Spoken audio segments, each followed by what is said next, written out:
እንግዲህ ተመልካቾቼ አቤልን እየተባልኩ ነው ኮሜንት ላይ በተደጋጋሚ እያነበብኩ ነበር። የአቤል ጉዳይ በጣም አሳሳቢ ደረጃ ላይ ደርሷል።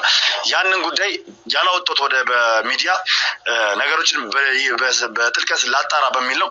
ጉዳዩን እጄን ከትቼበታለሁ፣ ራሴ ተሳትፌበታለሁ። ስለዚህ በቪዲዮ መምጣት አይቀርም። የተወሰነች መረጃና ማስረጃዎችን እየሰበሰብኩ ነው ያለሁት። ማናገር ያለብኝን ሰዎች በጠቅላላ እያጣራሁ ነው ያለሁት። እነሱን ማናገር እንደጀመርኩኝ ቪዲዮ እየቀረጽኩ ወደ እናንተ የምልክ ይሆናል ማለት ነው። ለማንኛውም ውድ ቤተሰቦች ለአቤልም የእውነት ሐቁን ማውጣታችን የማይቀር ነው።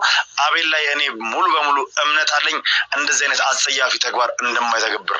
ለማንኛውም እውነታውን ፈጣሪ ነው የሚያውቀው። እኛም በተቻለን አቅም እንግዲህ አጣርተን እውነታ ላይ ደርሰን ነፃ ለማውጣት የተቻለኝን ነገር በጠቅላላ አደርጋለሁ።